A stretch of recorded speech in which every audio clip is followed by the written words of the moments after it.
The Wealth of Nations, by Adam Smith. Chapter 3 of Book 1. That the division of labor is limited by the extent of the market.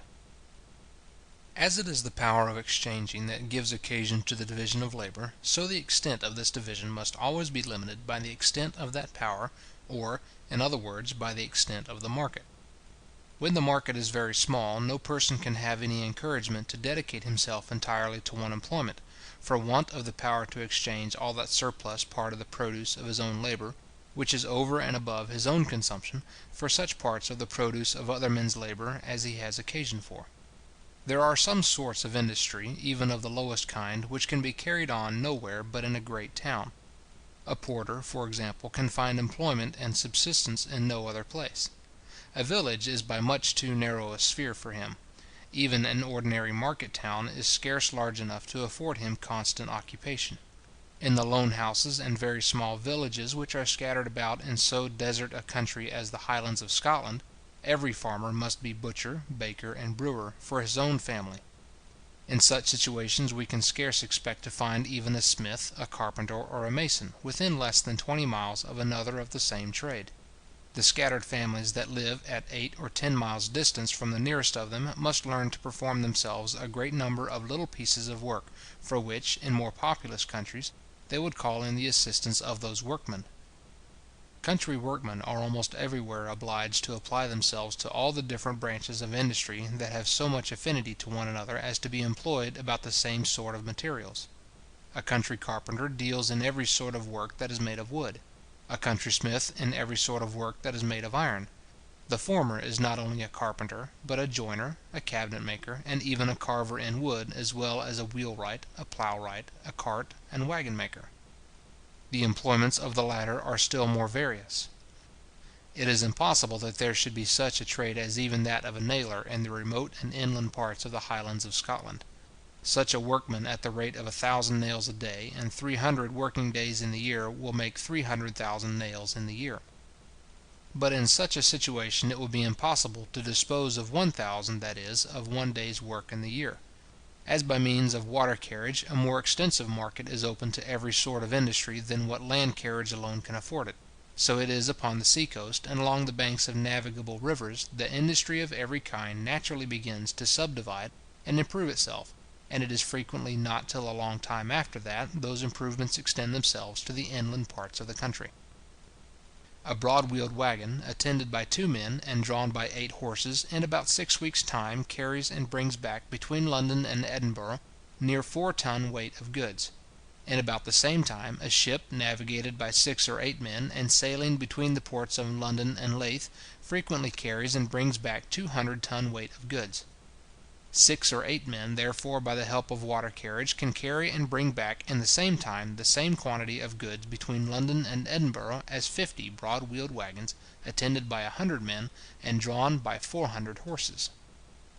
Upon 200 tons of goods, therefore, carried by the cheapest land carriage from London to Edinburgh, there must be charged the maintenance of 100 men for 3 weeks, and both the maintenance and what is nearly equal to maintenance the wear and tear of 400 horses, as well as of 50 great waggons. Whereas, upon the same quantity of goods carried by water, there is to be charged only the maintenance of 6 or 8 men, and the wear and tear of a ship of 200 tons burthen, together with the value of the superior risk, or the difference of the insurance between land and water carriage. Were there no other communication between those two places, therefore, but by land carriage, as no goods could be transported from the one to the other, except such whose price was very considerable in proportion to their weight, they could carry on but a small part of that commerce which at present subsists between them, and consequently could give but a small part of that encouragement which they at present mutually afford to each other's industry. There could be little or no commerce of any kind between the distant parts of the world.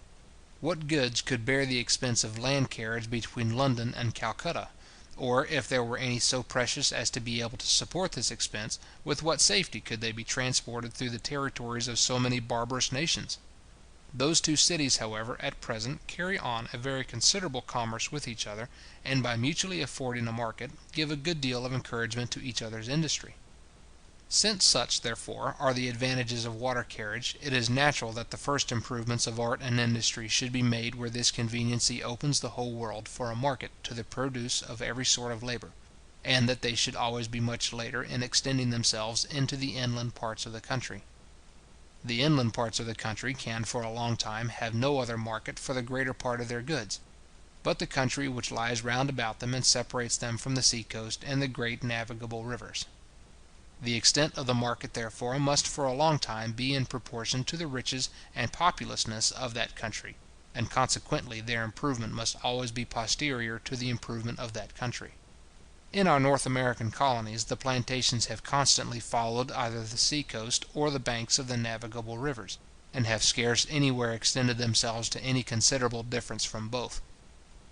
The nations that, according to the best authenticated history, appear to have been first civilized, were those that dwelt round the coast of the Mediterranean Sea.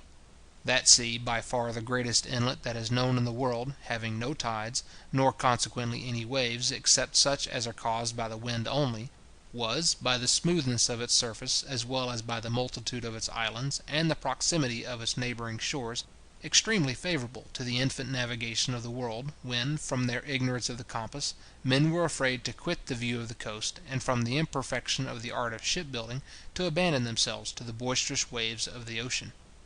To pass beyond the Pillars of Hercules, that is, to sail out of the Straits of Gibraltar, was, in the ancient world, long considered as a most wonderful and dangerous exploit of navigation. It was late before even the Phoenicians and Carthaginians, the most skilful navigators and shipbuilders of those times, attempted it,